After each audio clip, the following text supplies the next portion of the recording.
Keeniyaatti jilli bulchaa bulchiinsa Mombaasaa Abdul Simaawal Shariif Naasiriin durfamu sagantaa qadaamay lijinat dabalatee hojiilee misoomaa garaagaraa daawwachuun muuxannoo qooddachuuf gara Finfinnee dhufeera. Jilichaaf simannaa baga nagaan dhuftanii kan taasisanii fi hojiilee namarratti xiyyeeffachuun Finfinnee keessatti hojjetamanii fi hojjetamaa jiran ilaalchisuun kantiibaan magaalaa Finfinnee Aadde Adaanach Abeebee ibsa isaaniif taasisaniiru. Dhimmi kantiibaa Adaanach keessummootaaf ibsa irratti taasisan adda dureen sagantaa guddisaa fi kunuunsa daa'immanii qadaamay lijinat hoggaa ta'u biyya ijaaruuf dhaloota borii irratti hojjechuun murteessaa ta'uu amanuun sagantaan kunuunsa daa'immanii eegalamuu himaniiru.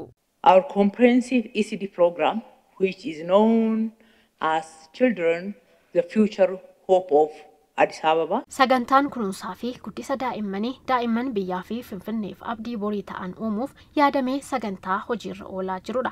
Har'a daa'imman irratti xiyyeeffannaa kennee yoo hojjanne akka saayinsiin jedhu biyya ijaaruu dandeenya. Daa'imman irratti yeroo hojjannu rakkoo walxaxaan daa'imman waliin wal qabatanii mudatan furmaata argachaa deemu. Kanaanis daa'imman bor biyya hoogganuu fi gaggeessuu danda'an sammuu fi dandeettii gahooman uumuun ni danda'ama. Daa'imman irratti invest gochuun bor deebisee bu'aanuuf buusuu akka danda'u fi biyya akka fayyadu amanuun daa'immaniif dursa kennineerra.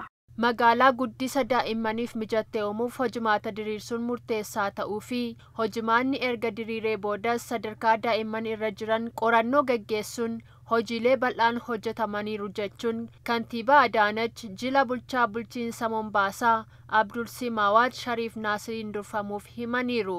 This program, I and my administration envisioned Addis Ababa to be the best African city to raise children.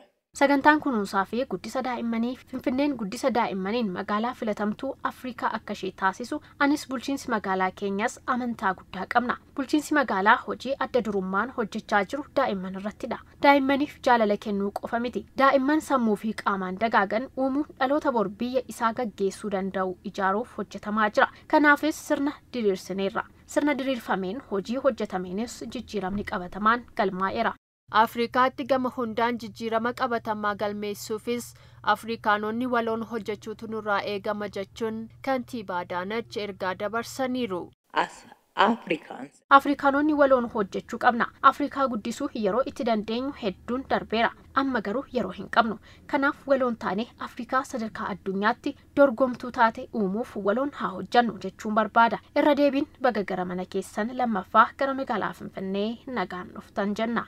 Keeniyaatti bulchaan Mombaasaa Abdul Simaawal Shariif Naasir kantiibaan magaalaa Finfinnee hojii fakkeenya ta'uu danda'u jechuun hooggantuu cimtuu Afrikaa ta'anii filatamuun isaanii gara Finfinnee dhufnee muuxannoo akka qooddannuuf sababa ta'eera jedhanii magaalaan Finfinnee magaalaa hawwattuu fi fakkeenya magaalaa qindaawaa taatee akka eeramtu ibsaniiru. Addis Ababa the best place to raise a child in Africa. Finfinneen magaalaa guddisa daa'immaniif mijattuu Afrikaa taatetti. Mombaasaa fi Finfinneen magaalaa obboleeyyiiti. Kanaaf hojiilee muuxannoo ta'an hedduu walirraa barachuu dandeenya. Guddisa daa'immanii qofa osoo hin taane damee barnootaa, fayyaa, bakka taphaa daa'immanii fi hojiilee garaagaraan hojiilee hedduun akka hojjetaman dhageenyeerra. Keessaayyuu hojiin kunuunsa daa'immanii dhimma murteessaa akka ta'e anis hubadheera. Kanaaf waan baay'ee baranna jedhee yaada.